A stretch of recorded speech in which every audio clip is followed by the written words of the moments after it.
പിന്നെ ഈ 22 ഫീമെയിൽ കോട്ടയത്തിലാണ് നമ്മൾ ജനനേന്ദ്രിയം കട്ട് ചെയ്യുന്നൊരു ആ ഒരു സീൻ അതിലുണ്ടായിരുന്നല്ലോ. അപ്പോൾ അങ്ങനെയുള്ള പല കേസസും റിവെഞ്ച് കേസസും എല്ലാം ഉണ്ടായിട്ടുണ്ട്. അപ്പോൾ ഇത് നമ്മൾ ജനനേന്ദ്രിയം കട്ട് ചെയ്ത് കഴിഞ്ഞാൽ അതിനുശേഷം പിന്നീട് തിരിച്ച് പിടിപ്പിച്ചു അങ്ങനത്തെ സർജറീസ് കേട്ടിട്ടുണ്ട്.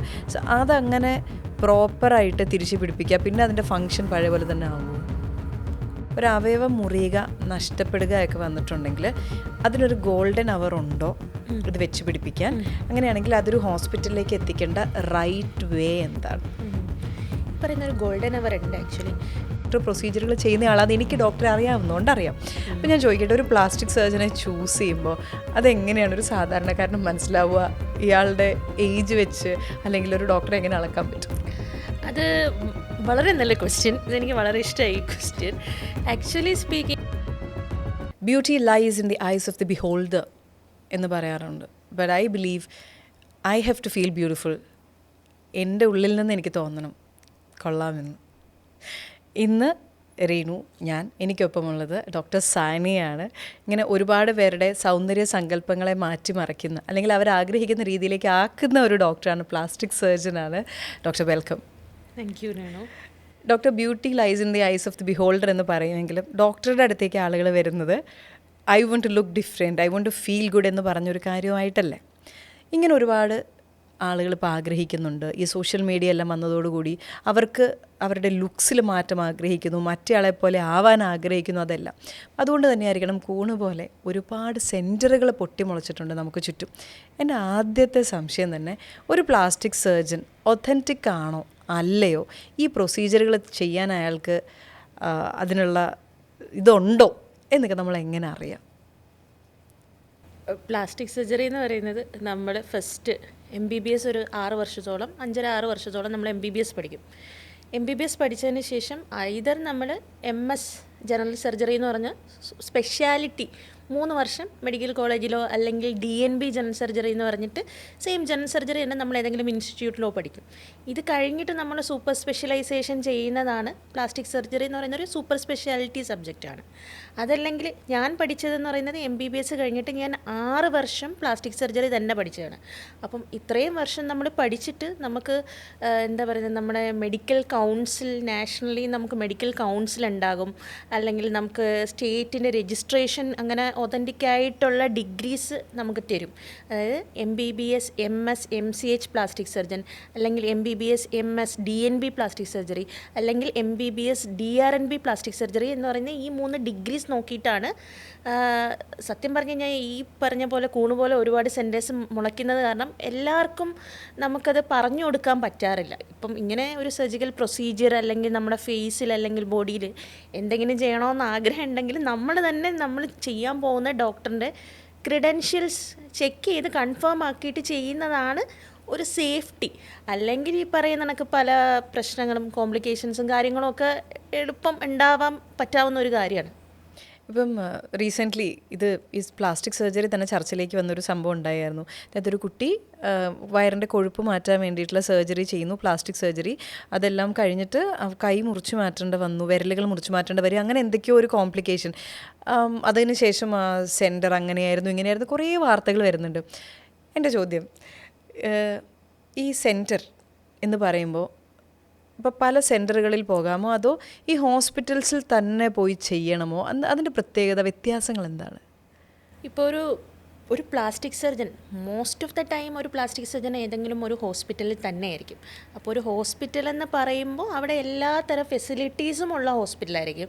ഒരു ടെർഷറി കെയർ എന്ന് പറയുന്നത്, നമ്മളിപ്പോൾ ടെർഷറി കെയർ എന്ന് പറയുന്നത് വലിയൊരു ഹോസ്പിറ്റൽ, എല്ലാ സ്പെഷ്യാലിറ്റി ഉള്ള ഹോസ്പിറ്റൽ, എല്ലാ ബാക്കപ്പ്, അനസ്തീഷ്യ, ക്രിട്ടിക്കൽ കെയർ, അങ്ങനെ ഈ സർജറി എന്ന് പറയുമ്പോഴത്തേക്ക് എന്നെ കുറച്ചുകൂടെ ഇപ്പം നമ്മൾ സാധാരണ ഒരു മരുന്ന് കഴിച്ച് മാറ്റുന്നതിനേക്കാളും സർജറി വരുമ്പോൾ കുറച്ചും കൂടെ നമുക്ക് ആ ഒരു ടെക്നിക്കാലിറ്റിയും എന്താ പറയുന്നത്, ഇപ്പം എല്ലാ സർജറിയും നമ്മൾ ഒന്നുകിൽ ജനറൽ അനസ്തേഷ്യ മുഴുവനായിട്ട് നമ്മൾ മയക്കിയിട്ട് ചെയ്യുന്ന സർജറി ആയിരിക്കും, അല്ലെങ്കിൽ ലോക്കൽ അനസ്തേഷ്യ കൊടുത്തിട്ട് അവിടെ മാത്രം മരവിപ്പിച്ചിട്ട് ചെയ്യുന്ന സർജറികളായിരിക്കും കൂടുതലും ചെയ്യുന്നത്.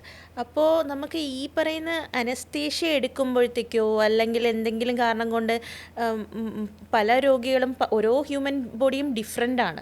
ഇപ്പോൾ ചില മരുന്നിന് ഒരാൾക്ക് ചിലപ്പം അലർജി വന്നേക്കാം. അപ്പോൾ അങ്ങനെയൊക്കെ എന്തെങ്കിലും ചെറിയ കോംപ്ലിക്കേഷൻ വന്നു കഴിഞ്ഞ് കഴിഞ്ഞാൽ അത് ടാക്കിൾ ചെയ്യാൻ ഈ പറയുന്ന എല്ലാ സൗകര്യങ്ങളോടുകൂടി ഒരു ഹോസ്പിറ്റലിന് പറ്റും. ഇപ്പോൾ ഒരു ക്ലിനിക്കാണ് അല്ലെങ്കിൽ ഒരു ചെറിയൊരു സെറ്റപ്പ് ആണെങ്കിൽ അത്രയും സൗകര്യം ചിലപ്പം അവിടെ ഉണ്ടാവണമെന്നില്ല. അപ്പോൾ അതുകൊണ്ടാണ് എപ്പോഴും സേഫ്റ്റിയാണ് നമ്മൾ മുൻനിർത്തി ട്രീറ്റ്മെൻറ്റ് പറയുന്നെങ്കിലും ഇപ്പം നമുക്ക് സേഫ്റ്റിയാണ് കൂടുതൽ ആഗ്രഹിക്കുന്നുണ്ടെങ്കിൽ നിങ്ങൾ ഹോസ്പിറ്റലിൽ പോയിട്ട് നിങ്ങൾ അവിടുത്തെ എല്ലാ ഫെസിലിറ്റിയും നോക്കി നിങ്ങൾ ഉറപ്പ് വരുത്തി ചെയ്തു കഴിഞ്ഞാൽ ഈ പറയുന്ന കോംപ്ലിക്കേഷൻസൊക്കെ ഒരു പരിധി വരെ നമുക്ക് കുറയ്ക്കാൻ പറ്റും. പക്ഷേ എന്നിരുന്നാൽ കൂടിയും ഇപ്പം നമ്മളൊരു സർജറിയാണ് ചെയ്യുന്നത്. ഇപ്പം നമ്മളെല്ലാ സർജറിയും ഇപ്പം ജനറൽ അനസ്തേഷ്യ എടുക്കുന്ന അനസ്തേഷ്യ കൊടുത്ത് മയക്കി എടുക്കുന്ന ഒരു സർജറി ആണെങ്കിൽ നമുക്കൊരു 3 to 5% കോംപ്ലിക്കേഷൻ വരാനുള്ള സാധ്യത എപ്പോഴും ഉണ്ട്. അപ്പോൾ അത് നമുക്ക് ഇപ്പോൾ പറയുന്ന കണക്ക് ഇപ്പോൾ അത് പേടിച്ചിട്ട് നമുക്ക് ചെയ്യാണ്ടിരിക്കാൻ പറ്റത്തില്ല. പക്ഷേ നമ്മളതൊന്ന് ഈ പറയുന്ന കാര്യങ്ങളെല്ലാം നമ്മൾ പറഞ്ഞു കൊടുത്തിട്ടാണ് ചെയ്യുന്നത്. പിന്നെ ഈ ഹോസ്പിറ്റൽസിലാകുമ്പോൾ നമുക്ക് എന്തെങ്കിലും പ്രശ്നം വന്നു കഴിഞ്ഞ് കഴിഞ്ഞാൽ അത് ടാക്കിൾ ചെയ്യാൻ പറ്റാറുണ്ട്. ഇപ്പോൾ ഡോക്ടർ ഇപ്പം പ്ലാസ്റ്റിക് സർജൻ എന്ന് പറയുന്നത് മനസ്സിലേക്ക് ആദ്യം തന്നെ സൗന്ദര്യവുമായിട്ട് റിലേറ്റഡ് ആയിട്ട് വരുന്നതെങ്കിലും ശരിക്കും പറഞ്ഞിട്ടുണ്ടെങ്കിൽ ഒരു പ്ലാസ്റ്റിക് സർജൻ സൗന്ദര്യം റിലേറ്റഡ് ആയിട്ട് മാത്രമല്ലല്ലോ ചെയ്യുന്നത്. എങ്കിലും ആളുകൾക്കറിയാൻ ആഗ്രഹമുള്ള ഒരുപാട് കാര്യങ്ങളും ബോഡി റിലേറ്റഡ് ആയതുകൊണ്ട് ഞാൻ ഏറ്റവും ആദ്യത്തെ ചോദ്യം ചോദിക്കട്ടെ. ഇപ്പോൾ കജോളിനടുത്ത് ഒരു ഇൻ്റർവ്യൂവിൽ ചോദിച്ചപ്പം കജോൾ ആരാണ് ഏറ്റവും നല്ല ഒരു ആക്ട്രസ് കാണാനായിട്ട് എന്നൊക്കെ ചോദിച്ചപ്പോൾ അവർ പറഞ്ഞു എന്നോട് ചോദിക്കണം ആരാണ് ഇവരുടെയൊക്കെ ഡോക്ടർ എന്ന്, കാരണം every actress looks the same.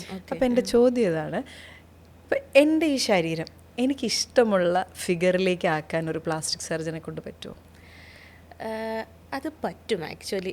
ഇപ്പോൾ ഒരാൾ നമ്മുടെ അടുത്ത് വരുമ്പോൾ അയാളുടേതായ ഒരു ബെറ്റർ വേർഷൻ, ഇപ്പോൾ ഒരാളെ ഇപ്പം എൻ്റയർലി ഡിഫറെൻ്റ് ആയിട്ടുള്ളൊരു വേറൊരാളിനെ ആക്കാൻ പറ്റത്തില്ല. ഇപ്പോൾ ഈ പറഞ്ഞ എനിക്ക് കജോൾ എന്ന് പറഞ്ഞ ആക്ട്രസിനെ നമുക്ക് പെട്ടെന്ന് ഐശ്വര്യ റായെ പോലെ ആക്കാനോ അല്ലെങ്കിൽ ഐശ്വര്യ റായെ കംപ്ലീറ്റ്ലി മാറ്റി കജോളാക്കാനോ അങ്ങനെയൊന്നും പറ്റില്ല.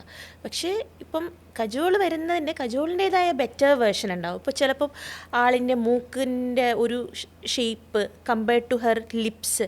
ഇപ്പം നമ്മളിപ്പോൾ പറയുമ്പോൾ സൗന്ദര്യത്തിന് നമ്മളെ ഫേസിനൊരു ഗോൾഡൻ റേഷ്യോ എന്ന് പറഞ്ഞൊരു റേഷ്യോ ഉണ്ട്. അപ്പം ആ റേഷ്യോ വെച്ചിട്ടുള്ള ഒരു സൗന്ദര്യ സങ്കല്പത്തിൽ അതാണ് പെർഫെക്റ്റ്. ഫേസിൻ്റെ ഫീച്ചേഴ്സ് ഇങ്ങനെ ആയിരിക്കണം, മൂക്ക് ചുണ്ടിൽ നിന്ന് ഇത്ര മുകളിൽ നിന്ന് കഴിഞ്ഞാൽ ഇങ്ങനെ ഭംഗിയുണ്ടായിരിക്കും. പക്ഷേ ഈ പറയുന്നതൊക്കെ ഓരോ ഫേസും ഓരോരോ വ്യക്തികളിലും അത് ഡിഫറെൻ്റ് ആയിരിക്കും. അപ്പോൾ ആ വ്യക്തിക്ക് ചെറിയ ചെറിയ മാറ്റങ്ങൾ വന്നു കഴിഞ്ഞ് കഴിഞ്ഞാൽ അവരെ നല്ല രീതിയിൽ ഫേഷ്യൽ എൻഹാൻസ്മെൻറ്റ് കൊണ്ടുവരാൻ പറ്റും. ഇപ്പോൾ ബോഡി ആണെങ്കിലും ഇപ്പം ആർക്കെങ്കിലും എന്തെങ്കിലും ഇൻസെക്യൂരിറ്റീസ് ഉണ്ടെങ്കിൽ നമുക്ക് കുറച്ച് വയറ് ചാടിയിട്ടുണ്ടെന്ന് തോന്നുവാണെങ്കിലോ അല്ലെങ്കിൽ നമ്മൾ വരും അങ്ങനെ അതെ അത് നമുക്ക് കോണായിട്ട് വരുമല്ലോ, നമുക്ക് വയറ് ചാടിയിട്ടുണ്ടെന്ന് തോന്നുകയാണെങ്കിൽ നമുക്ക് അവിടുത്തെ ഫാറ്റ് മാത്രം എടുത്ത് മാറ്റാം. അപ്പം നമുക്കൊരു ഹാപ്പിനെസ് നമുക്ക് കിട്ടും. അതുപോലെ ഇപ്പം ഇത് ഓരോരുത്തർക്ക് തോന്നുന്ന കാര്യമാണ്. ഇപ്പം ഒരാൾ വന്നിട്ട് നമ്മളോട് പറയുമ്പോൾ നമ്മളൊരിക്കലും പറയത്തില്ല അത് ചെയ്യണം ഇത് ചെയ്യണമെന്നും നമ്മൾ പറയില്ല.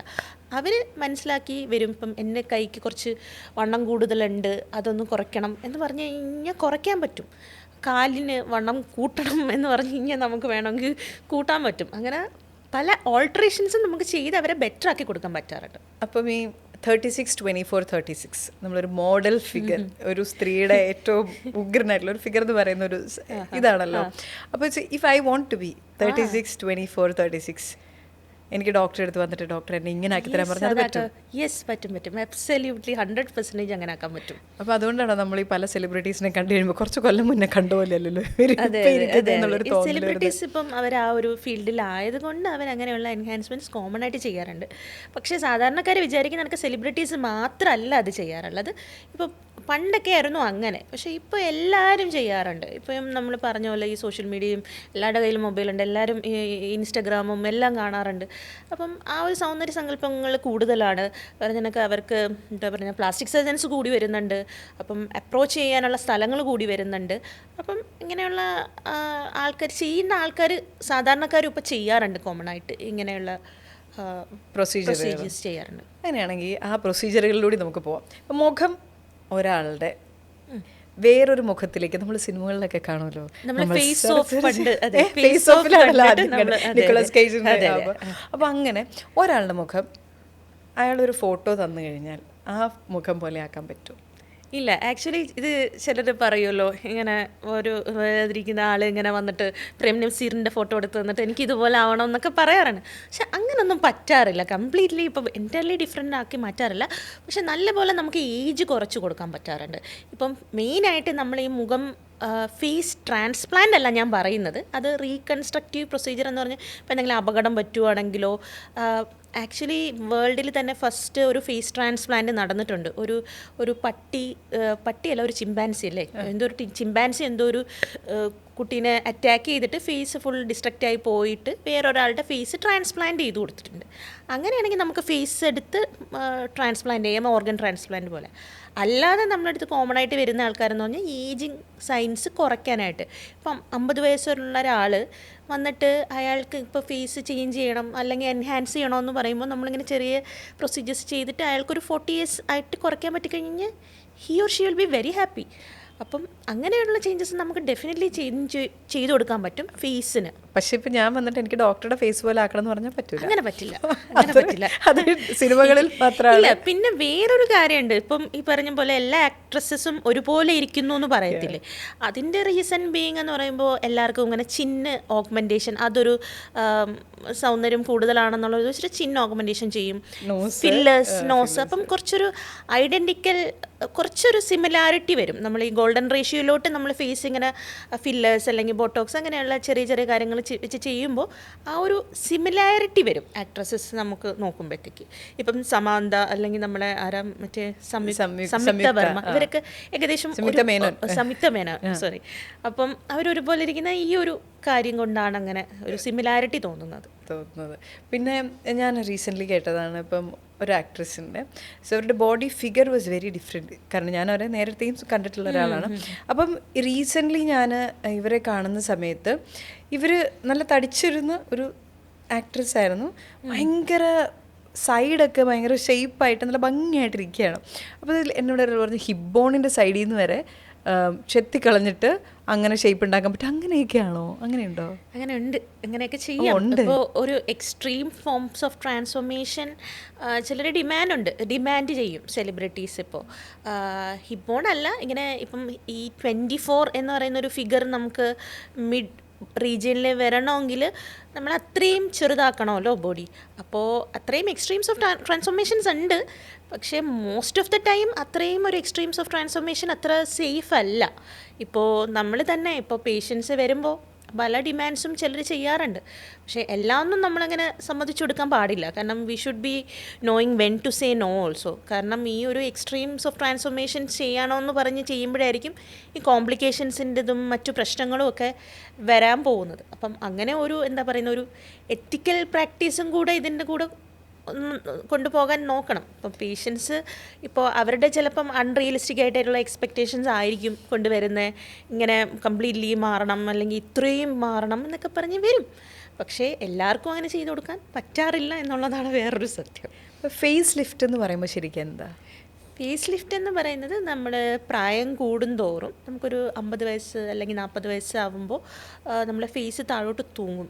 അപ്പോൾ നമുക്ക് നോക്കുമ്പോൾ മനസ്സിലാകും, നമ്മളൊരു 30 ഇയർ ഓൾഡ് ആയിരുന്ന സമയത്തുള്ള ഒരാളുടെ ഫോട്ടോയും ഒരു 50 ഇയറിൻ്റെ ഫോട്ടോയും കമ്പയർ ചെയ്ത് നോക്കുമ്പോൾ നമുക്ക് മിഡ് ഫേസ് ഇങ്ങനെ താഴോട്ട് വരും, അല്ലെങ്കിൽ ഇവിടെ ഇങ്ങനെ നമുക്ക് ഫാറ്റ് ഡിപ്പോസിറ്റ് ചെയ്ത് വരും, കണ്ണിൻ്റെ താഴെ ഇങ്ങനെ തൂങ്ങിപ്പോകും.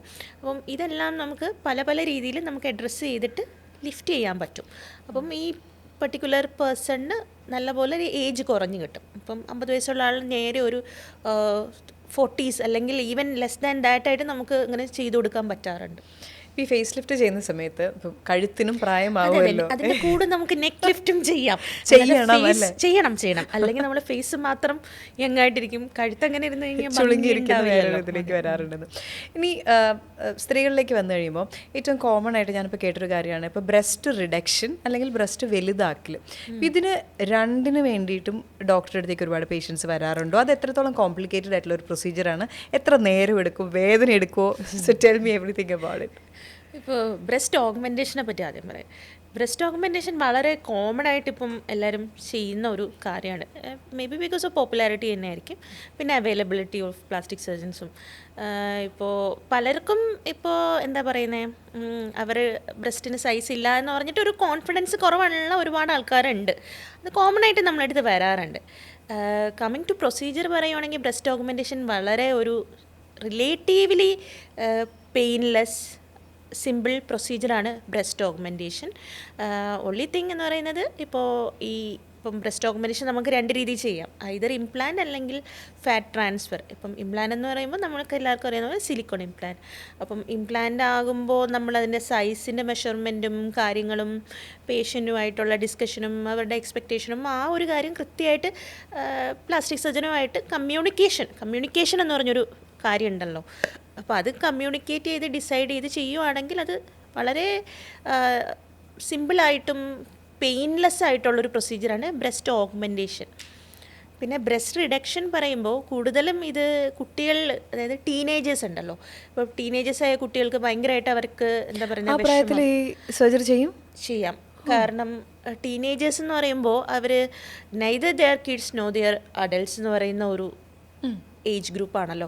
അപ്പം അവർക്ക് പെൺകുട്ടികൾക്കാണെങ്കിൽ ബ്രസ്റ്റ് സൈസ് കൂടുതലാണെങ്കിൽ അവർക്ക് ഭയങ്കര ഒരു വിഷമമായിരിക്കും. മോർ ദാൻ ദാറ്റ് ഇപ്പോൾ കോസ്മെറ്റിക് റീസൺസ് അല്ലാണ്ട് അവർക്ക് ഫിസിക്കലി ബാക്ക് പെയിൻ ഉണ്ടായിരിക്കും, അല്ലെങ്കിൽ നടുവേദന ഉണ്ടായിരിക്കും. അങ്ങനെയുള്ള പ്രോബ്ലംസൊക്കെ ഈ കുട്ടികൾക്ക് കാണാറുണ്ട്.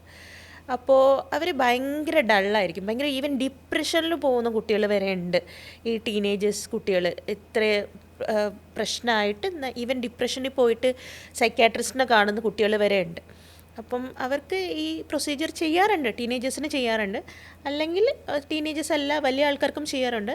പക്ഷേ റിലേറ്റീവ്ലി ബ്രസ്റ്റ് ഓഗ്മെൻറ്റേഷനേക്കാളും ബ്രസ്റ്റ് റിഡക്ഷൻ കുറച്ചുകൂടെ വലിയ പ്രൊസീജിയറാണ്. കാരണം നമ്മൾ ബ്രസ്റ്റ് കുറച്ച് റിമൂവ് ചെയ്യുന്നൊരു പ്രൊസീജിയറാണല്ലോ. പക്ഷേ ഈ പറയുന്നതിനൊക്കെ ഫ്യൂച്ചറിൽ വേറെ പ്രശ്നം വരുമോ, ബ്രസ്റ്റ് ഫീഡിങ്ങിന് പ്രശ്നം വരുമോ, അങ്ങനെ ഒന്നും ചെയ്യില്ല. സിമ്പിളായിട്ടുള്ള പ്രൊസീജിയർ തന്നെയാണ്. വേറെ കോംപ്ലിക്കേഷനോ അങ്ങനെ പ്രശ്നമൊന്നും ഉണ്ടാവത്തില്ല ബ്രസ്റ്റ് റിഡക്ഷൻ കൊണ്ട്. പക്ഷേ ഒരു 2 to 3 days മിനിമം അഡ്മിറ്റായി കിടക്കേണ്ടി വരും ബ്രസ്റ്റ് റിഡക്ഷൻ ആണെങ്കിൽ. ഓഗ്മെൻറ്റേഷൻ ആണെങ്കിൽ same day, most of the time same day ചെയ്തിട്ട് പോകാൻ പറ്റും. ഓക്കെ. അപ്പോൾ ഈ ബോയ്സിൻ്റെ ബ്രസ്റ്റ് റിഡക്ഷൻ പ്രൊസീജിയർ ഞാൻ കേട്ടിട്ടുണ്ട്, അതെന്താണ്?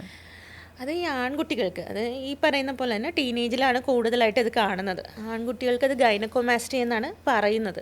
അപ്പം അതിങ്ങനെ ഹോർമോണിൻ്റെ വ്യത്യാസം കൊണ്ടോ അല്ലെങ്കിൽ വേറെ എന്തെങ്കിലും കാരണം കൊണ്ടോ ആൺകുട്ടികൾക്കോ മുതിർന്ന ആൾക്കാർക്ക് ഉണ്ടാവാറുണ്ട്. അപ്പം അവർക്ക് ബ്രസ്റ്റ് ടിഷ്യൂ അല്ലെങ്കിൽ ബ്രസ്റ്റിൻ്റെ ഗ്ലാൻഡ് കുറച്ച് വലുതാകും. അപ്പോൾ അത് അവരെ സംബന്ധിച്ചിടത്തോളം വളരെ വിഷമമുള്ള കാര്യമാണ്. കാരണം അവർക്ക് ടീഷർട്ട് ഇട്ട് പുറത്ത് പോകാൻ മടിയായിരിക്കും, സ്വിമ്മിംഗ് പൂളിൽ പോയിട്ട് ഷർട്ട് റിമൂവ് ചെയ്യാൻ മടിയായിരിക്കും. അപ്പോൾ ഈ നേരത്തെ പറഞ്ഞ പോലെ ഈ ടീനേജേഴ്സായിട്ടുള്ള ആൺകുട്ടികൾക്ക് ഭയങ്കര ഡിപ്രഷനായിരിക്കും അതുകൊണ്ട്. അപ്പം അവർക്കത് ആ ഗ്ലാൻഡും ഫാറ്റും ഒക്കെ റിമൂവ് ചെയ്തിട്ട് നമുക്ക് ഫ്ലാറ്റായിട്ടുള്ള ചെസ്റ്റ് കൊടുക്കാൻ പറ്റാറുണ്ട്. അതാണ് ഗൈനക്കോമാസ്റ്റി സർജറി. അതും നമുക്കൊരു റിലേറ്റീവ്ലി സിംപ്ലർ പ്രൊസീജിയറാണ് ഗൈനക്കോമാസ്റ്റി സർജറി. പക്ഷേ ഈ സിംപ്ലർ പ്രൊസീജിയർ എന്ന് ഞാൻ പറയുമ്പോഴും നമ്മൾ ഈ സിംപ്ലർ പ്രൊസീജിയർ ചെയ്യാനായിട്ട് പഠിച്ചെടുക്കുന്ന ഒരു 7-8 വർഷത്തെ പഠിത്തത്തിന് ശേഷമാണ് ഇതെല്ലാം പഠിച്ചെടുക്കുന്നത്. അപ്പം നേരത്തെ പറഞ്ഞ ഈ ഒതൻറ്റിസിറ്റിയുടെ കാര്യം എന്ന് പറയുന്നത്, ഇപ്പോൾ നമ്മൾ പറയും എല്ലാം നിങ്ങൾ പ്ലാസ്റ്റിക് സർജൻ്റെ അടുത്ത് തന്നെ പോയി ചെയ്യണമെന്ന് പറയുന്നതിൻ്റെ റീസൺ ഇതാണ്. ഇപ്പോൾ പ്ലാസ്റ്റിക് സർജൻ ചെയ്യുമ്പോൾ നമ്മൾ പറയുന്ന ഈ സിംപ്ലർ പ്രൊസീജിയർ പലരും ഏതെങ്കിലും സർജൻ്റെ അടുത്ത് പോയി ചെയ്യുമോ, ഇങ്ങനെ പ്ലാസ്റ്റിക് സർജൻ അല്ലാത്ത ആൾക്കാരുടെ അടുത്ത് പോയി ചെയ്തിട്ട് അത് ഭയങ്കര ഫെയിലായിട്ട് കോംപ്ലക്സ് പ്രൊസീജിയറാക്കി മാറ്റി സത്യം പറഞ്ഞാൽ കുളമാക്കിയിട്ട് വരാറുണ്ട്. അപ്പം അതുകൊണ്ടാണ് നമ്മൾ വീണ്ടും പറയുന്നത്. ഇപ്പം നമ്മളിങ്ങനെ പറയുമ്പോൾ എല്ലാവരും വിചാരിക്കും എന്തിനിങ്ങനെ പറയുന്നു എന്ന് ചോദിക്കുമായിരിക്കും. പക്ഷെ ഞങ്ങൾ കാണാറുണ്ട് ഇങ്ങനെ വേറെ പ്രോപ്പർലി ട്രെയിൻഡ് ആയിട്ടല്ലാത്തുള്ള ആൾക്കാരുടെ അടുത്ത് പോയി ചെയ്തിട്ട് ഈ പറയുന്ന സിമ്പിൾ പ്രൊസീജിയേഴ്സ് പോലും വളരെ മോശമായ റിസൾട്ടിൽ ചെയ്ത് കൊളാക്കി വരുന്ന കേസസ് ഒത്തിരി കാണാറുണ്ട്. ഇപ്പോൾ പ്ലാസ്റ്റിക് സർജൻ, ഇപ്പോൾ ഡോക്ടർ പറഞ്ഞുകൊണ്ട് ഞാനത് ചോദിക്കാം.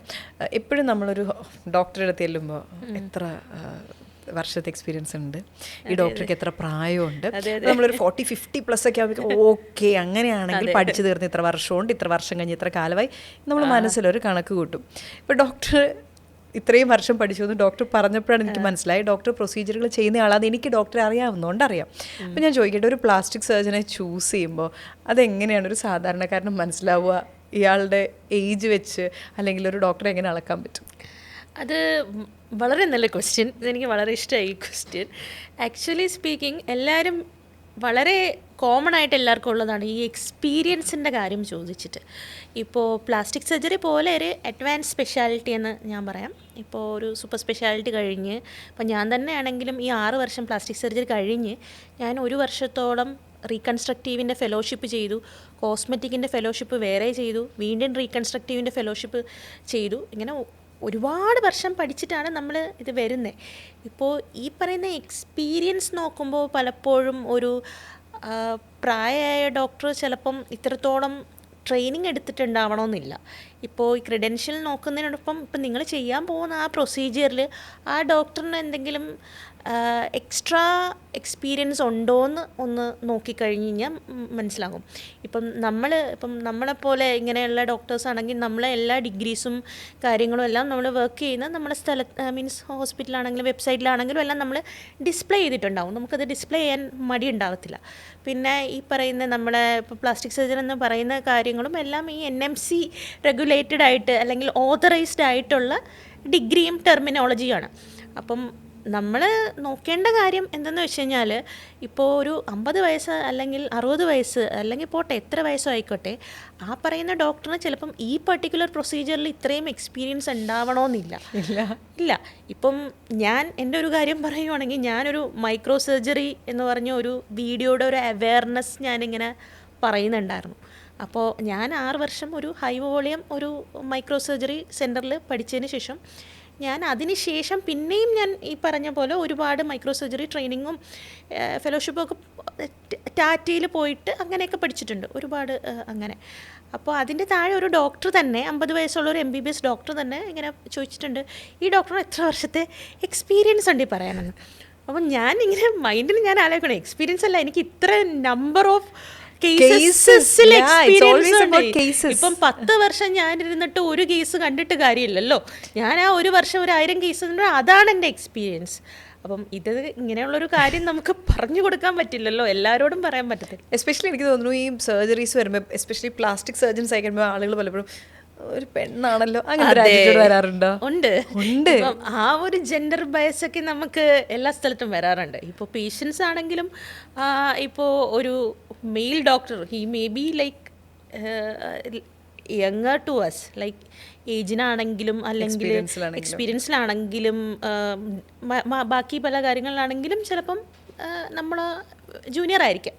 പക്ഷേ പേഷ്യൻസിന് എപ്പോഴും ഒരു എന്താ പറയുന്നത്, ചായ്വ് എന്ന് പറയുന്ന ഒരു ട്രസ്റ്റിംഗ് മോർ മെയിൽസ്, അങ്ങനെ ഒരു ബയസ് ഉണ്ടാവാറുണ്ടെന്ന് തോന്നിയിട്ടുണ്ട്.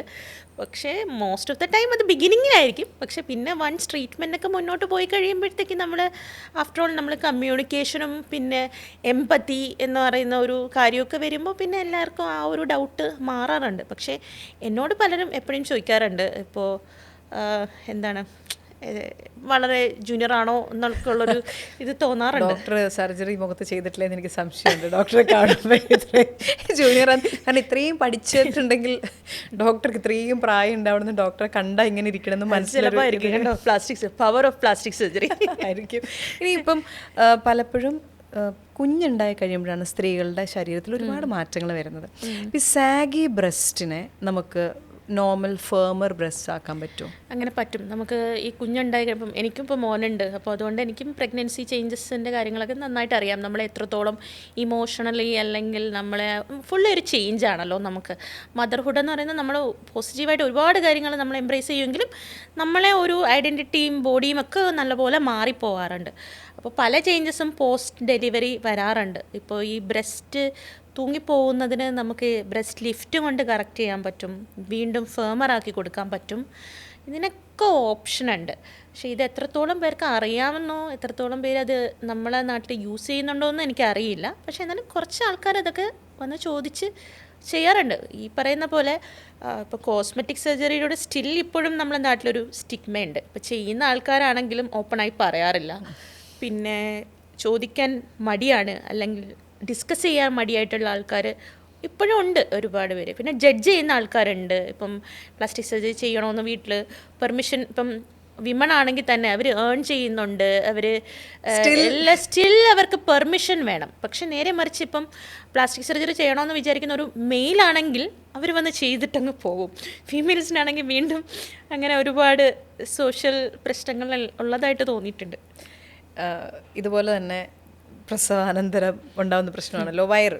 ഇപ്പം നമ്മൾ നോർമൽ ഡെലിവറി കഴിയുന്നവർക്ക് ഫുൾ ഫ്ലാറ്റ് ആയിട്ടുള്ള ഒരു വയറ് ചെറുതാക്കലാണ്. പക്ഷേ സി സെക്ഷൻ കഴിയുന്നവർക്ക് അവിടെ ഒരു തിട്ട പോലെ വരികയും അത് ഒരു ചെറിയൊരു പീസ് ഓഫ് വയറ് എന്തോരം കഷ്ടപ്പെട്ടാലും പോയില്ല എന്ന് സ്വന്തം അനുഭവത്തിൽ നിന്ന് ഞാൻ മനസ്സിലാക്കിയിട്ടുണ്ട്. നമ്മൾ എത്ര വർക്കൗട്ട് ചെയ്താലും എന്ത് കഴിഞ്ഞാലും ആ ഒരു കുഞ്ഞു വയറ് മാത്രം അവിടെ നിൽക്കും. ആ പ്രസവം കഴിഞ്ഞിട്ടുള്ള കുഞ്ഞു വയറിനെ എങ്ങനെ കളയാം? നമുക്കിത് ലൈപ്പോസെഷൻ കൊണ്ട് അഡ്രസ്സ് ചെയ്ത് ഈസി ആയിട്ട് കളയാൻ പറ്റുന്നതാണ്. സ്റ്റബേണായിട്ട് നമ്മൾ ഈ പറഞ്ഞ പോലെ ഡയറ്റും എക്സസൈസും അത് മാത്രമല്ല, നമ്മൾ പ്രസവം കഴിയുമ്പോൾ ഈ പറയുന്ന പ്രൊസീജിയറിനെല്ലാം നമ്മൾ പറയാറുണ്ട് അബ്ഡോമിനോപ്ലാസ്റ്റി എന്ന് പറയാറുണ്ട്, അല്ലെങ്കിൽ ടമ്മി ടക്ക്. ഈ ടമ്മി ടക്ക് തന്നെ ഇപ്പോൾ ഒരു പ്ലാസ്റ്റിക് സർജൻ ചെയ്യുന്ന ഒരു ടമ്മി ടക്കും വേറെ ആരെങ്കിലും ചെയ്യുന്ന ഒരു ടമ്മി ടക്കും ടോട്ടലി ഡിഫറെൻ്റ് ആണ്. കാരണം നമ്മൾ വീണ്ടും ഞാൻ പറയുന്നു, ഒരുപാട് വർഷം പഠിച്ചിട്ടാണ് നമ്മൾ ഈ പ്രൊസീജിയർ ചെയ്യുന്നത്. അപ്പോൾ നമ്മൾ അഡ്രസ്സ് ചെയ്യുന്ന ഒരുപാട് ഫാക്ടേഴ്സ് ഉണ്ട്. ഇപ്പം വയറ് പ്രസവത്തോടുകൂടി നമ്മളെ സ്കിന്ന് തൂങ്ങിപ്പോവും, ഫാറ്റ് ഇതേണൊക്കെ അവിടെ റെമനൻ്റായിട്ട് ചില ഈ ഒരു പോക്കറ്റ് പോലെ ഡിപ്പോസിറ്റ് ആയി കിടക്കും. അതിൻ്റെ ഒപ്പം തന്നെ നമ്മുടെ വയറിൻ്റെ സ്ട്രെങ്ത് തന്നെ ചെയ്യുന്ന നമ്മുടെ മസിലുണ്ടല്ലോ, ഈ 6 പാക്ക് മസിൽ. അപ്പം ആ മസിലിനൊരു സെപ്പറേഷൻ വരും നമ്മൾ ഡെലിവറി കഴിയുമ്പോൾ. അപ്പോൾ ഇതെല്ലാം നമ്മൾ അഡ്രസ്സ് ചെയ്യും. പല പ്രൊസീജിയേഴ്സ്, പല ടെക്നിക്സ് ഇങ്ങനെ അഡ്വാൻസ് ചെയ്തുകൊണ്ടിരിക്കുവാണ്. ഇപ്പം നമ്മളത് ഇതും അഡ്വാൻസ് ചെയ്തുകൊണ്ടിരിക്കുവാണ്. അപ്പോൾ പല ടെക്നിക്സ് കൊണ്ട് ഭയങ്കര എന്താ പറയുന്നത്, ആ ഒരു അവർ ഗ്ലാസ് ഫിഗറാണ് നമ്മൾ തിരിച്ച് അബ്ഡോമിനോപ്ലാസ്റ്റി കൊണ്ട് കൊടുക്കുന്നത്. അപ്പം മോസ്റ്റ് ഓഫ് ദ ടൈം ഈ പേഷ്യൻസ് പ്രഗ്നൻ്റ് ആയിട്ട് ഇരിക്കുന്നതിനേക്കാളും ബ്യൂട്ടിഫുൾ ആയിട്ടുള്ള അബ്ഡോമൻ ആയിരിക്കും നമ്മൾ പ്ലാസ്റ്റിക് സർജറി ചെയ്ത് തിരിച്ചു കൊടുക്കുന്നത്. ഞാൻ നേരത്തെ പറഞ്ഞ പോലെ ഇപ്പം അബ്ഡോമിനോപ്ലാസ്റ്റി എന്നുള്ള ടേം തന്നെ ജനറലായിട്ട് പലരും യൂസ് ചെയ്യുന്ന ഞാൻ കാണുന്നുണ്ട്. മീൻസ് ഏതെങ്കിലുമൊക്കെ സർജൻസ്. അപ്പോൾ അവർ ചെയ്യുന്നത് പ്രോപ്പറായിട്ടുള്ള അബ്ഡോമിനോപ്ലാസ്റ്റി അല്ല. അപ്പോൾ അതുകൊണ്ടായിരിക്കും ചിലപ്പോൾ ചില ആൾക്കാർ അത്ര ഹാപ്പി ആകാത്തത്. ഇപ്പോൾ ഒരു പ്ലാസ്റ്റിക് സർജൻ്റെ അടുത്ത് നിന്ന് വന്ന് ചെയ്യുന്ന അബ്ഡോമിനോപ്ലാസ്റ്റി ഈസ് എൻറ്റയർലി ഡിഫറെൻറ്റ്. അത് ഭയങ്കര ബ്യൂട്ടിഫുള്ളായിട്ട് എസ്തറ്റിക്കലി നമുക്ക് ചെയ്തു കൊടുക്കാൻ പറ്റാറുണ്ട്. ഈ മമ്മി മേക്ക് ഓവർ എന്ന് പറയുമ്പോൾ എന്താണ്? മമ്മി മേക്ക് ഓവർ എന്ന് പറയുന്ന ഒരു സെറ്റ് ഓഫ് പ്രൊസീജിയേഴ്സാണ്. നമ്മൾ പ്രഗ്നൻസി കഴിഞ്ഞ് അബ്ഡമൻ മാത്രമല്ല ചേഞ്ചസ് വരുന്നത്. നമുക്ക് ചിലപ്പോൾ കയ്യിൽ എക്സസ് ആയിട്ട് ഫാറ്റ് ഡെപ്പോസിറ്റ് ചെയ്യും, അല്ലെങ്കിൽ നമുക്ക് ബ്രസ്റ്റ് ചെറുതായി പോകും, അല്ലെങ്കിൽ ബ്രസ്റ്റ് വലുതായി പോകും, വയറിതായി പോകും. പിന്നെ അല്ലാണ്ട് നമുക്ക് തൈയിൽ ചിലപ്പോൾ ചേഞ്ചസ് വരും, അല്ലെങ്കിൽ നമുക്ക് ഇൻറ്റിമേറ്റ് ഏരിയയിൽ ചേഞ്ചസ് വരും ഫീമെയിൽസിനാണെങ്കിൽ. അപ്പം ഇതെല്ലാം നമുക്ക് റിവേഴ്സ് ചെയ്ത് കൊടുക്കാൻ പറ്റുന്ന മൊത്തം ഒരു ടെർമിനോളജിയാണ് ഈ മമ്മി മേക്ക് ഓവർ എന്ന് നമ്മൾ പറയുന്നത്. അത് ഏതൊക്കെ വേണമെന്ന് വെച്ച് കഴിഞ്ഞാൽ ഇപ്പം ഒരു പേഷ്യൻറ്റിന് ചിലപ്പം അബ്ഡമൻ മാത്രം അഡ്രസ്സ് ചെയ്താൽ മതിയായിരിക്കും. ചിലർക്ക് അബ്ഡമനും തൈയും ചെറുതാക്കണോ അല്ലെങ്കിൽ ചേഞ്ച് ചെയ്യണോ എന്ന് ആഗ്രഹം ഉണ്ടായിരിക്കും. അപ്പം ഈ പറയുന്ന എല്ലാത്തിനും കൂടെ ഉള്ള ഒരു കോമൺ ടേമാണ് മമ്മി മേക്ക് ഓവർ. ഇത് വളരെ കോമൺ ആയിട്ടുള്ളൊരു പരിപാടിയാണോ ഇപ്പോൾ? ഇപ്പം വളരെ അധികം ആൾക്കാർ അത് ചോദിച്ചു വരുന്നുണ്ട്. ഇപ്പോൾ എല്ലാവരും മില്ലേനിയൽസ് അല്ലേ അമ്മമാർ ആയിക്കൊണ്ടിരിക്കുന്നത്. അപ്പം ആ ഒരു അവയർനെസ് കൂടുതലുള്ളത് കൊണ്ടും ആ ഒരു എന്താ പറയുന്നത് കുറച്ചും കൂടെ ബ്യൂട്ടിഫുൾ ആയിട്ടിരിക്കണമെന്നുള്ള ആഗ്രഹം എല്ലാവരിലും ഉള്ളത് കൊണ്ട് കുറച്ച് കൂടുതലായിട്ട് വരുന്നുണ്ട്. അതുപോലെ ഒരു പ്ലാസ്റ്റിക് സർജന് ക്യാൻസർ ട്രീറ്റ്മെൻറ്റുമായിട്ടുള്ള ബന്ധം എന്താണ് ശരിക്കും? ഇപ്പോൾ ക്യാൻസർ നമുക്ക് എന്ന് പറയുന്നത് ഒരു അസുഖം എല്ലാവർക്കും അറിയാം. ഇപ്പോൾ ഈ ക്യാൻസറിന് തന്നെ ട്രീറ്റ്മെൻറ്റ് പല രീതിയിലുള്ള ട്രീറ്റ്മെൻറ്റാണ്. ഇപ്പം എല്ലാവർക്കും അറിയുമെന്ന് എനിക്കറിയില്ല. ഇപ്പം നമുക്കൊരു ക്യാൻസർ വരുമോ ഡൗട്ട് തോന്നിക്കഴിഞ്ഞ് കഴിഞ്ഞാൽ എല്ലാവരും പൊതുവേ ഒരു മെഡിക്കൽ ഓങ്കോളജിസ്റ്റിനെ ആയിരിക്കും കാണുന്നത്. ഇപ്പോൾ പല ക്യാൻസറിനും ട്രീറ്റ്മെൻറ്റ് പലതാണെന്ന് ഞാൻ പറഞ്ഞതിൻ്റെ കാര്യം എന്ന് വെച്ച് കഴിഞ്ഞാൽ, ഇപ്പോൾ ചില ക്യാൻസർ കീമോതെറാപ്പി ഡ്രഗ്സ് എടുത്തു കഴിഞ്ഞ് കഴിഞ്ഞാൽ ചില ക്യാൻസറിന് ട്രീറ്റ്മെൻറ്റ് ഉണ്ടാകും. ചില ഗ്രൂപ്പ് ഓഫ് ക്യാൻസറിന് കീമോ എടുത്തിട്ട് കാര്യമില്ല, അത് സർജറി ആയിരിക്കും അതിൻ്റെ മെയിൻ ട്രീറ്റ്മെൻറ്റ്. പക്ഷേ ഈ പറയുന്ന പോലെ ആൾക്കാർക്ക് ഭയങ്കര പേടിയായിരിക്കും സർജറി. അപ്പം അവർ ചിലപ്പോൾ പ്രോപ്പറായിട്ട് ട്രീറ്റ്മെൻറ്റ് എടുക്കില്ല. അത് വേറൊരു സെക്ഷനാണ്. പക്ഷേ ഈ പറയുന്ന സർജറി കൊണ്ട് മാറ്റാൻ പറ്റുന്ന ക്യാൻസറുകളുണ്ടല്ലോ, അപ്പം അത് നമുക്ക് എക്സ്റ്റേണലി ഒക്കെ വരുവാണ്. നമുക്ക് ഫേസിൽ എവിടെയെങ്കിലും ക്യാൻസർ വരുവാണ്, അല്ലെങ്കിൽ നമ്മളെ വായുടെ അകത്തോ നാക്കിലോ താടിയിലോ ഫേസിൻ്റെ എവിടെയെങ്കിലും ക്യാൻസർ വരുവാണ്. പോട്ടെ, നമ്മൾ സ്ത്രീകൾക്ക് ഏറ്റവും കൂടുതൽ നമ്മൾ പേടിക്കുന്ന ക്യാൻസർ ബ്രസ്റ്റിൻ്റെ ക്യാൻസർ. ഇപ്പം ഇത് വന്ന് നമ്മുടെ ആ ഒരു ക്യാൻസർ വന്ന അവയവം നമ്മൾ മുറിച്ചു മാറ്റുന്നതിൻ്റെ ഒപ്പം നിങ്ങൾക്കൊരു പ്ലാസ്റ്റിക് സർജൻ ഉണ്ടെങ്കിൽ നിങ്ങൾക്ക് ആ സമയത്ത് തന്നെ നിങ്ങൾക്ക് ഏത് ഭാഗമാണ് മുറിച്ചു മാറ്റിയത് അത് നിങ്ങൾക്ക് പഴയതുപോലെ ആക്കാൻ പറ്റും. അവിടെയാണ് പ്ലാസ്റ്റിക് സർജൻ്റെ റോള് വരുന്നത്. പക്ഷെ അതും ഈ പറയുന്ന എല്ലാവർക്കും അറിയണമെന്നില്ല. പിന്നെ ഈ ക്യാൻസർ റീകൺസ്ട്രക്ഷൻ്റെ അവൈലബിലിറ്റി എത്രത്തോളം ഉണ്ടെന്ന് കുറച്ച് കുറവായിട്ട് എനിക്ക് തോന്നിയിട്ടുണ്ട്. അപ്പം ആൾക്കാർ ഇപ്പോൾ ക്യാൻസർ വന്നിട്ട് ഇപ്പോൾ ഫേസിലൊക്കെ ക്യാൻസർ വന്ന പല ആൾക്കാരുണ്ട്. ഇപ്പം അവർ മുറിച്ച് കളഞ്ഞിട്ട് പ്രോപ്പറായിട്ട് പ്ലാസ്റ്റിക് റീകൺസ്ട്രക്റ്റീവ് പ്രൊസീജിയർ ചെയ്യാത്തപ്പോൾ അവർക്ക് ഒരുപാട് ഡിഫോമിറ്റീസ് വരും. അപ്പോൾ ക്യാൻസർ ക്യൂർ ആകും. ഇപ്പോൾ ബ്രസ്റ്റ് ക്യാൻസർ വന്നിട്ട് ബ്രസ്റ്റ് റിമൂവ് ചെയ്യുമ്പോൾ ക്യാൻസർ ക്യൂർ ആകും. പക്ഷേ they will be feeling incomplete. അവർക്കൊരു പൂർണ്ണത ഒരിക്കലും ആ ട്രീറ്റ്മെൻറ്റിന് ശേഷം ഉണ്ടാവില്ല. അപ്പം അവിടെയാണ് പ്ലാസ്റ്റിക് സർജറി കൊണ്ട് നമുക്കിത് അന്നേരം തന്നെ ചെയ്യാവുന്ന പ്രൊസീജിയേഴ്സാണ്. അപ്പം നമുക്ക് പഴയതുപോലെ ആക്കിയെടുക്കാനും അവരുടെ ആ ഒരു അസുഖം മാറുന്നതിനോടൊപ്പം അവരുടെ ഒരു പൂർണ്ണമായിട്ടുള്ളൊരു ഫോമിലോട്ട് തിരിച്ചു വരാൻ സഹായിക്കുന്നതാണ്. ഓക്കെ. ഇനി ഇപ്പം ബേൺ മാർക്സ് വരുന്ന സമയത്ത് ഇപ്പോൾ ഉയരെ സിനിമയൊക്കെ വന്ന സമയത്താണ് ഇപ്പോൾ തീ, അതുപോലെ തന്നെ ആസിഡ്. അപ്പം ഈ ആസിഡ് അറ്റാക്ക് വിക്ടിംസിൻ്റെ ഒരുപാട് മൂവീസിൽ അല്ലെങ്കിൽ നേരിട്ട് നമ്മൾ കണ്ടിട്ടുണ്ട്. ഇവരുടെ മുഖം പഴയ പോലെ തന്നെ ആക്കാനായിട്ട് പറ്റുമോ? അപ്പം ഉയരെ മൂവിയിൽ നമ്മൾ കണ്ടല്ലോ പാർവതി. അപ്പം പാർവതിയുടെ ആ ഒരു ക്യാരക്ടറിന് ബേൺസ് വന്നിട്ട് ഭയങ്കര ഡിഫോമിറ്റി ആയിരുന്നു. അത് കഴിഞ്ഞിട്ട് നമ്മൾ കാണിക്കുന്ന ഒരു പാർവതിയുണ്ട്, ചേഞ്ചസ് ഉണ്ട്, ബട്ട് ഷീസ് ലുക്കിംഗ് ഓക്കെ. ആ ഒരു ഫോം വരെ നമുക്ക് പ്ലാസ്റ്റിക് സർജറി കൊണ്ട് എത്തിക്കാൻ പറ്റും. കംപ്ലീറ്റ്ലി ഇപ്പം നമുക്ക് ഒരു അവയവം കംപ്ലീറ്റ്ലി നമുക്ക് അവിടെ നിന്ന് പോയി, നമ്മളെ സ്കിന്നും ടിഷ്യൂസും കംപ്ലീറ്റ്ലി പോയി, ഡെഫിനറ്റ്ലി ചേഞ്ചസ് ഉണ്ടാകും. പക്ഷേ it will be much better than any other surgeons who has done. അപ്പോൾ പ്ലാസ്റ്റിക് സർജൻ അത് ചെയ്യുമ്പോഴത്തേക്ക് അത് അത്രയും നിയർ നോർമൽ ഫോമിലോട്ട് നമുക്ക് എത്തിച്ചു കൊടുക്കാൻ പറ്റും. പക്ഷേ ഒരിക്കലും നമുക്ക് ദൈവം ഉണ്ടാക്കിയ ആ ഒരു ഫോമിലോട്ട് നമ്മൾ മനുഷ്യന്മാരല്ലേ, നമുക്ക് അത്രയും പെർഫെക്ഷനിൽ എത്തിക്കാൻ പറ്റത്തില്ല. പക്ഷേ ആ മൂവി കാണിച്ചിരിക്കുന്നത് കറക്റ്റാണ്. പാർവതിയുടെ ആ ഒരു പിന്നീടുള്ളൊരു ചേഞ്ച് ആയിട്ടുള്ള ഫേസ് ഉണ്ടല്ലോ, അത്രയും നമുക്ക് എത്തിച്ചു കൊടുക്കാൻ പറ്റാറുണ്ട്. അത്രേ പറ്റുള്ളൂ. അപ്പോൾ ഈ ഫേസ് കംപ്ലീറ്റ് റീകൺസ്ട്രക്ഷൻ നടക്കത്തില്ല, അങ്ങനത്തെ ഒരു കാര്യം. നമ്മളിത് റീകൺസ്ട്രക്ട് ചെയ്ത ഫേസാണ് ആ കാണിക്കുന്നത്. ഇപ്പം നമ്മൾ ഇപ്പം സ്കിൻ ഗ്രാഫ്റ്റ് ആണെങ്കിലും അല്ലെങ്കിൽ വേറെ എന്തെങ്കിലുമൊക്കെ മാംസം വെച്ചിട്ടുള്ള പ്രൊസീജിയേഴ്സ് ആണെങ്കിലും നമ്മൾ അപ്പോൾ ഈ ബേൺസ് ആണെങ്കിലും അപകടങ്ങളാണെങ്കിലും ഈ പറയുന്ന ആസിഡ് അറ്റാക്കിലെല്ലാം നമ്മൾ ചെയ്യുന്നത് റീകൺസ്ട്രക്റ്റീവ് പ്രൊസീജിയേഴ്സ് ആണല്ലോ ചെയ്യുന്നത്. ഇല്ലാത്തൊരു ഭാഗം നമ്മൾ തിരിച്ച് ഉണ്ടാക്കുവാണ്, പുനർനിർമ്മിക്കുവാണ്. അപ്പം അത് ആ ഒരു ഫോം വരെ നമുക്ക് എത്തിക്കാൻ പറ്റത്തുള്ളൂ. ഇപ്പം നേരെ മറിച്ച് കോസ്മെറ്റിക് സർജറിയിൽ നമുക്ക് ഓൾറെഡി ഉള്ള ഒരു നോർമലായിട്ടിരിക്കുന്ന ഒരു സ്ഥലം നമ്മൾ എൻഹാൻസ് ചെയ്യുവാണ്. അതുകൊണ്ടാണ് അവിടെ നമ്മൾ ഭംഗി കൂട്ടുകയും ഇവിടെ നമ്മൾ ഫങ്ഷനാണ് നമ്മൾ റീഗെയിൻ ചെയ്യുന്നത്. ഇപ്പോൾ ബേൺസ് പറ്റുന്ന സമയത്ത് അല്ലെങ്കിൽ ആസിഡ് അറ്റാക്ക് പറ്റുന്ന സമയത്ത് പലർക്കും പല ഡിഫോമിറ്റീസ് ഉണ്ടാകും. വാ തുറക്കാൻ പറ്റത്തില്ല, അല്ലെങ്കിൽ കണ്ണിന് പ്രശ്നം വരും. അപ്പം അങ്ങനെയുള്ള പ്രശ്നങ്ങളാണ് കൂടുതലും ആ ടൈപ്പ് സർജറിയിൽ നമ്മൾ അഡ്രസ്സ് ചെയ്യുന്നത്. ഇതുപോലെ ഇപ്പം അവയവം മുറിഞ്ഞു പോവുക, അപകടങ്ങളിൽ സംഭവിക്കുക. അപ്പോൾ എൻ്റെ ഫ്രണ്ടിൻ്റെ മോളുടെ കൈ വാതിലിൻ്റെ ഇടയിൽ വിരൽ പോയി. അപ്പോൾ ഈ നഖത്തിൻ്റെ ഇവിടെ നിന്ന് വിട്ടുപോന്നു. അപ്പോൾ അവരുടനെ തന്നെ അതെടുത്ത് ഐസിലിട്ട് കൊണ്ടുപോവുകയും ഇമ്മീഡിയറ്റ് സർജറി ചെയ്യുകയും വെച്ചുപിടിപ്പിക്കുകയും ഇപ്പോൾ അത് നോർമൽ ആവുകയും ചെയ്തിട്ടുണ്ട്. എൻ്റെ ചോദ്യം ഇതാണ്, ഇപ്പോൾ ഒരു അവയവം മുറിയുക, നഷ്ടപ്പെടുക ഒക്കെ വന്നിട്ടുണ്ടെങ്കിൽ അതിനൊരു ഗോൾഡൻ അവർ ഉണ്ടോ ഇത് വെച്ച് പിടിപ്പിക്കാൻ? അങ്ങനെയാണെങ്കിൽ അതൊരു ഹോസ്പിറ്റലിലേക്ക് എത്തിക്കേണ്ട റൈറ്റ് വേ എന്താണ്? ഈ പറയുന്ന ഒരു ഗോൾഡൻ അവർ ഉണ്ട്. ആക്ച്വലി ഒരു 4 to 6 hours നമ്മൾ പറയുന്ന ഒരു ഗോൾഡൻ പീരീഡ് എന്ന് പറയുന്നത്. ഒരു 4 മുതൽ 6 മണിക്കൂറിനകം നമുക്ക് ഈ അവയവം തിരിച്ചു കൊണ്ടുവന്നു കഴിഞ്ഞ് നമുക്കിത് തിരിച്ചു പിടിപ്പിക്കാൻ പറ്റും. Most of the time finger tips അല്ലെങ്കിൽ കൈ അല്ലെങ്കിൽ ഏതെങ്കിലും അവയവങ്ങളായിരിക്കും ഇങ്ങനെ മുറിഞ്ഞു പോകുന്നത് ഏതെങ്കിലും അപകടങ്ങൾ കൊണ്ട്. അപ്പം നമ്മളത് വരുന്ന സമയത്ത് ഈ ഒരു 4 മുതൽ 6 മണിക്കൂറിനുള്ളിലൊക്കെ വരുന്ന അവയവങ്ങളാണെങ്കിൽ നമുക്ക് മൈക്രോവാസ്കുലർ സർജറി, അതായത് നമ്മൾ മുറിഞ്ഞു പോകുന്ന ഭാഗത്ത് ചെറിയ ചെറിയ രക്തക്കുഴലുകളുണ്ടല്ലോ, അപ്പോൾ നമ്മളത് ഓപ്പറേറ്റിംഗ് മൈക്രോസ്കോപ്പിൻ്റെ സഹായത്തോടു കൂടി, വളരെ ചെറിയ രക്തക്കുഴലുകളാണ് ഇത്, ഓപ്പറേറ്റിംഗ് മൈക്രോസ്കോപ്പിൻ്റെ സഹായത്തോടു കൂടി നമ്മളത് തിരിച്ച് തുന്നിച്ചേർത്ത് റീപ്ലാന്റേഷൻ സർജറി എന്ന് നമ്മൾ ടേമിൽ പറയും, അങ്ങനെ ചെയ്തു കൊടുക്കാറുണ്ട്.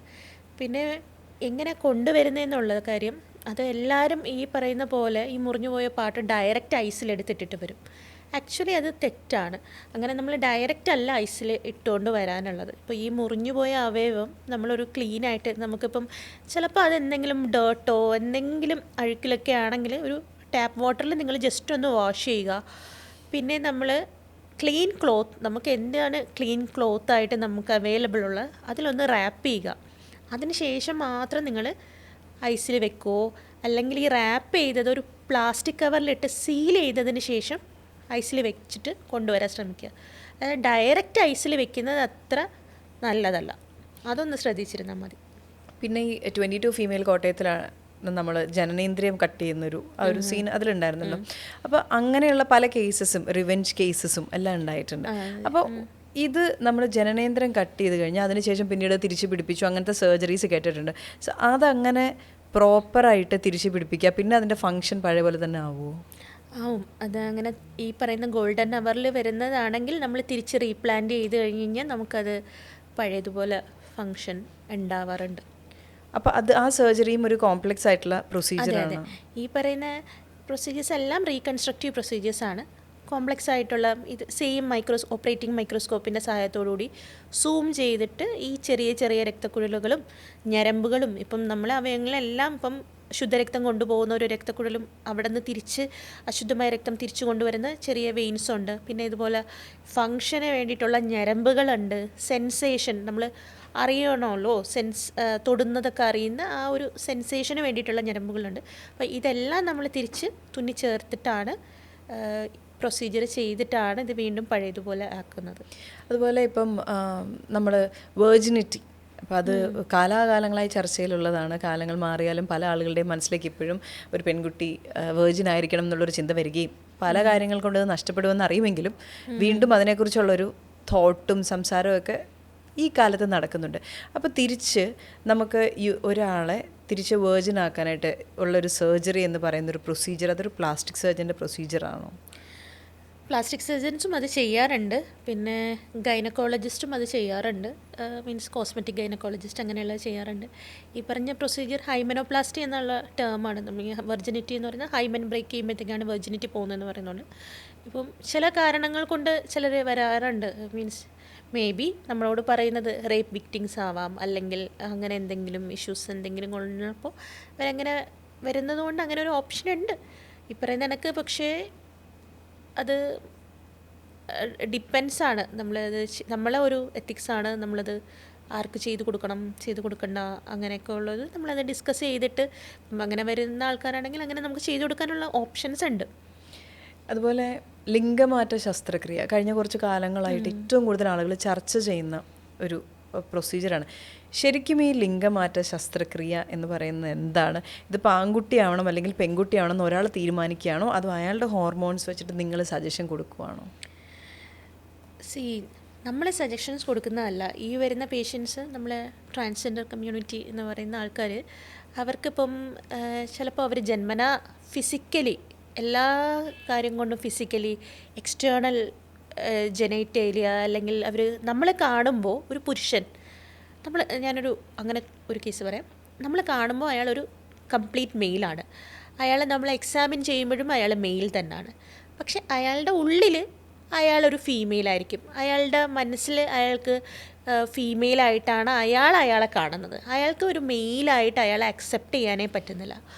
അപ്പോൾ ഈ ബോഡിയും മൈൻഡും രണ്ടാണ്. ഇപ്പം നമുക്കൊരു ഐഡൻറ്റിറ്റി ഉണ്ടല്ലോ, നമ്മൾ ഫീമെയിലാണ്, നമ്മൾ എക്സ്റ്റേണലി ഫീമെയിൽസ് ആണ്, അപ്പം നമുക്ക് കുഴപ്പമില്ല.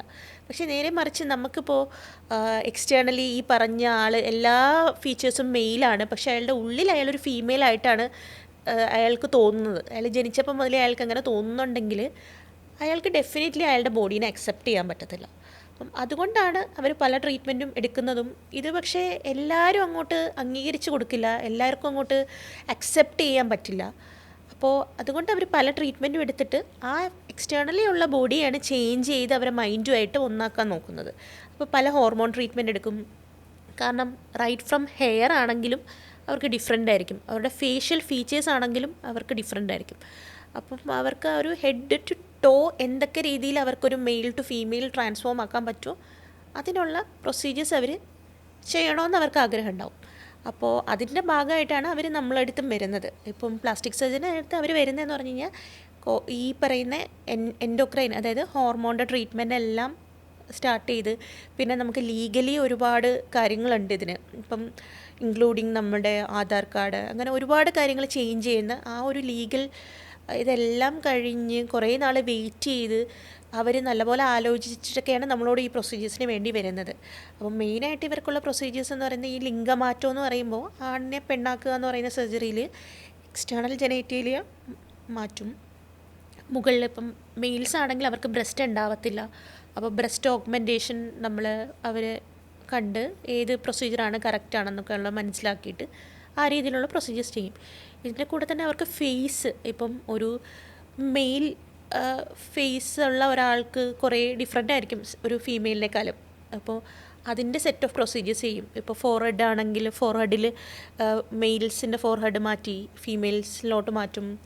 ലിപ്സ് ആണെങ്കിൽ ലിപ്സിൻ്റെ ചേഞ്ചസ് അങ്ങനെയൊക്കെ ചെയ്തിട്ടാണ് ഈ ലിംഗമാറ്റ പ്രൊസീജിയേഴ്സ് എല്ലാം നമ്മൾ ചെയ്യുന്നത്. ഇതിപ്പം പുരുഷൻ സ്ത്രീയാവുന്ന കാര്യം പറഞ്ഞു, പക്ഷെ സ്ത്രീ പുരുഷനാവുക എന്ന് പറയുന്ന ഒരു മാറ്റം ഉണ്ടല്ലോ. അപ്പോൾ അതിൽ ഈ എക്സ്റ്റേണൽ ജെനറ്റൽ ഏരിയാസ് ഒക്കെ നമ്മൾ എങ്ങനെയാണ് അപ്പോൾ അതിന് മാറ്റം വരുത്തുന്നത് എങ്ങനെയാണ്? ഇപ്പോൾ സ്ത്രീ പുരുഷനാണെങ്കിൽ ഞാൻ ഈ പറഞ്ഞ പോലെ തന്നെ എൻഡോക്രൈൻ, അതായത് ഹോർമോണിൻ്റെ ട്രീറ്റ്മെൻറ്റ് എല്ലാം പുരുഷൻ്റേതായ ഹോർമോൺസ് കൊടുത്ത് അവരെ മാറ്റും. അവരെ സ്കിൻ മാറ്റും, അവരെ ഹെയർ മാറിത്തുടങ്ങും.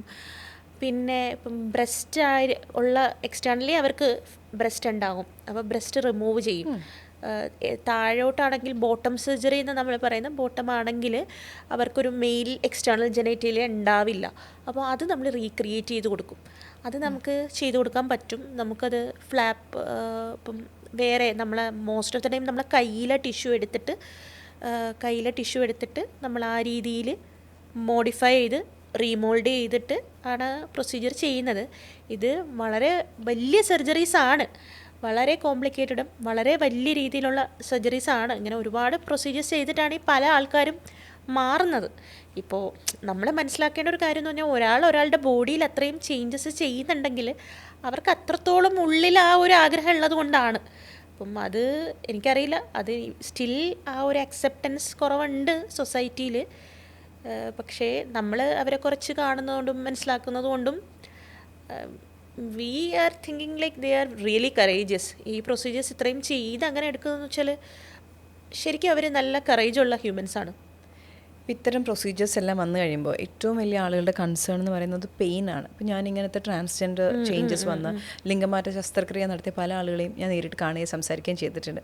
അവരെല്ലാം പറഞ്ഞത് ഭയങ്കര പെയിൻഫുൾ ആയിട്ടുള്ളൊരു പ്രോസസ്സാന്ന് പറയുന്നതിൻ്റെ റീസൺ എന്താണ്? പെയിൻ ഉണ്ടാകും, കുറച്ചുണ്ടാകും. ഇപ്പം എന്തൊക്കെയായിരുന്നാലും സർജറി ആണല്ലോ. ഇപ്പം സർജറി മോർ ദാൻ പെയിൻ എന്ന് പറയുമ്പം അതൊരു പ്രോസസ്സാണ്. ഇപ്പം ഈ പറഞ്ഞ വലിയ വലിയ സർജറീസാണ്. അപ്പം ഹോസ്പിറ്റലൈസ്ഡ് ആയിരിക്കും. പോസ്റ്റ് ഓപ്പ് നമ്മൾ പെയിൻ കില്ലറൊക്കെ കൊടുത്തിരുന്നാലും ഒക്കെ കുറച്ച് ഡിസ്കംഫർട്ടും കാര്യങ്ങളും ഒക്കെ ഉണ്ടാകും. പിന്നെ ആ ഒരു ചേഞ്ചസിലൂടെ കടന്നു പോകുന്നത് കൊണ്ടായിരിക്കും അവർക്ക് ഇമോഷണലിയും ഫിസിക്കലിയും ഒക്കെ കുറച്ചധികം പെയിൻസ്. പക്ഷേ ഈ പറയുന്ന പെയിൻ ഇപ്പോൾ എല്ലാം അഡ്വാൻസ് ആവുന്നതിനും കൂടെ പെയിൻ മാനേജ്മെൻറ്റും ഇമ്പ്രൂവ് ആയിക്കൊണ്ടിരിക്കുവാണ്. പിന്നെ പലരുടെയും പെയിൻ ടോളറൻസും പലതാണ്. ഈ പറയുന്ന ആൾക്കാർ പെയിൻ കുഴപ്പമില്ല എന്ന് പറയുന്ന ആൾക്കാരും ഉണ്ട്, ഭയങ്കര സിവിയർ. ഇപ്പം ഹ്യൂമൻസും അങ്ങനെയാണല്ലോ, മീൻസ് സാധാരണ ആൾക്കാരും അങ്ങനെയാണല്ലോ. അപ്പം ചിലർക്ക് ഭയങ്കര പെയിൻ ടോളറൻസ് ആയിരിക്കും, ചിലർക്ക് ഒട്ടും സഹിക്കാൻ പറ്റില്ല. അത് ഡിഫർ ചെയ്യുന്നതാണ്.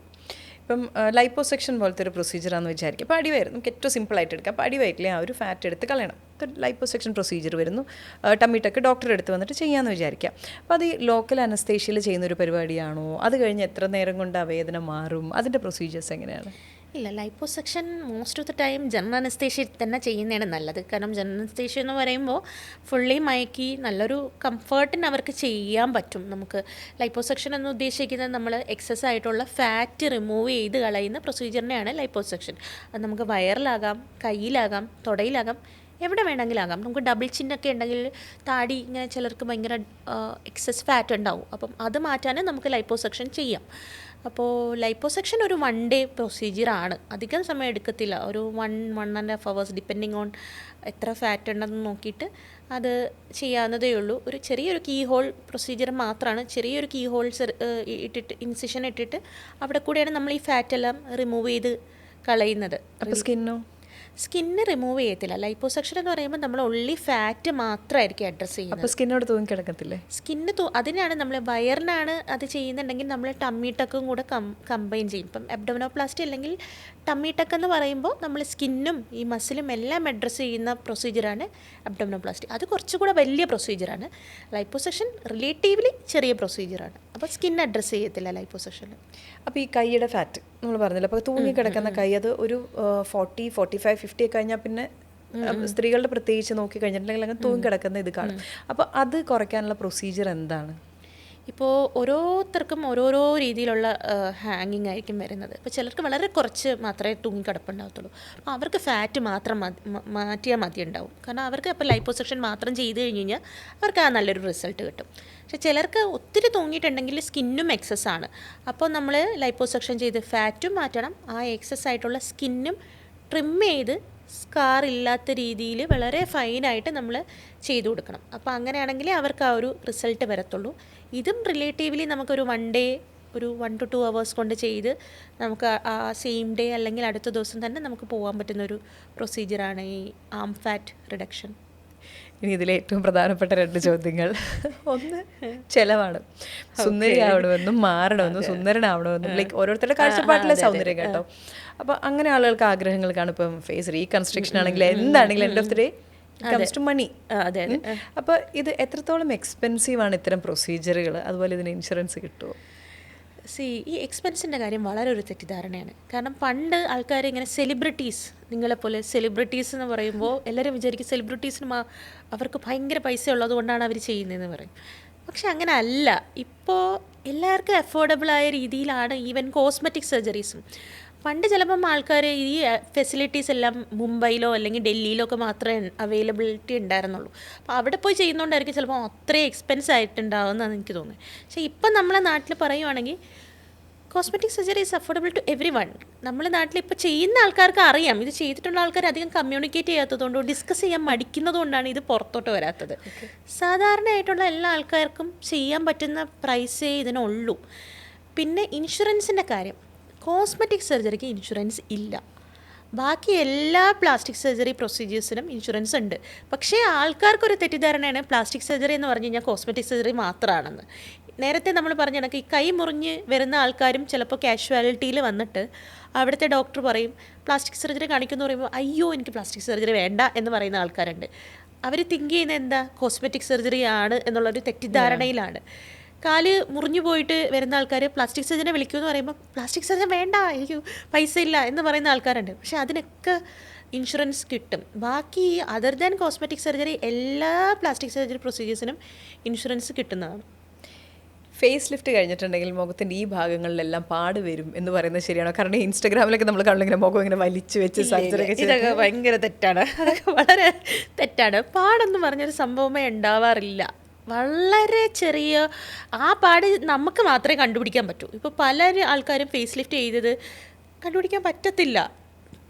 അതിൻ്റെ സ്കാർ എന്ന് പറയുന്നത് വളരെ ഇപ്പം നമ്മളെ ചെവിയുടെ ഫ്രണ്ടിലായിട്ട് നാച്ചുറലായിട്ട് നമുക്കൊരു ക്രീസ് ഉണ്ട്. നമ്മൾ ഇൻസിഷൻ ഇടുന്നതും നമ്മൾ സ്യൂച്ചർ ചെയ്യുന്നതും എല്ലാം അങ്ങനത്തെ സ്ഥലത്തായിരിക്കും. അതായത് ഇങ്ങനെ നമ്മൾ നാച്ചുറലായിട്ടുള്ളൊരു ലൈനിൽ കൂടെ ആയിരിക്കും നമ്മളെ സ്യൂച്ചർ ലൈൻ വരുന്നത്. അപ്പോൾ അതൊരു വലിയ പാടായിട്ട് കാണാറേ ഇല്ല. ഞാൻ പറഞ്ഞില്ലേ പല ആൾക്കാരും പലതും ചെയ്തിട്ടുണ്ട്. പക്ഷെ അത് നമ്മൾ അത്ര നല്ലതായിട്ട് ചെയ്യുന്നത് കൊണ്ട് അറിയാൻ പറ്റാത്തതാണ്. ഡോക്ടർക്ക് തിരിച്ചറിയാൻ പറ്റുമോ? ഞങ്ങൾക്ക് തിരിച്ചറിയാൻ പറ്റുമായിരിക്കും ചിലപ്പോൾ, പറ്റത്തില്ലായിരിക്കും ചിലപ്പോൾ. വേറൊരാൾ ചെയ്തത് ചിലപ്പോൾ എനിക്ക് തിരിച്ചറിയാൻ പറ്റത്തില്ല. ഇപ്പം കൈയുടെ ആണെന്ന് വിചാരിക്കാം, കൈയുടെ ഇത് കഴിഞ്ഞാൽ നമ്മളിവിടെ നിന്ന് എടുത്ത് കളയുന്നു, എല്ലാം കഴിഞ്ഞ് പ്ലാസ്റ്റിക് സർജറി ചെയ്തു, അപ്പോൾ കയ്യിൽ പാടൊന്നും വരത്തില്ല. ഇല്ല, അതും നമ്മളെ നാച്ചുറലായിട്ടൊരു ക്രീസിൽ കൊണ്ട് അതിൻ്റെ ടെക്നിക്കൊന്നും ഞാൻ പറഞ്ഞു തരില്ല. പക്ഷേ അത് പാട് വരത്തില്ല. ഇല്ല. ഓക്കെ ഡോക്ടർ, അപ്പം ഒരുപാട് എൻ്റെ സംശയങ്ങൾക്കാണ് ഇത്രയും നേരം കൊണ്ട് ഡോക്ടർ മറുപടികൾ തന്നത്. തീർന്നിട്ടില്ല, കാരണം ഇങ്ങനത്തെ പ്രൊസീജിയറുകളായതുകൊണ്ട് ഒരുപാട് ചോദ്യങ്ങൾ ചോദിക്കാൻ ബാക്കിയുണ്ട്. പക്ഷെ സമയപരിമിതി കൊണ്ട് ഇവിടെ നമ്മൾ നിർത്തുകയാണ്. അടുത്തൊരു സെഷൻ വന്നു കഴിയുമ്പോൾ അടുത്ത കൂടുതൽ ശരീരത്തിൻ്റെ ഓരോ ഭാഗങ്ങളെടുത്ത് നമുക്ക് ഡിസ്കസ് ചെയ്യാറുണ്ട്. Thank you so much for your time doctor.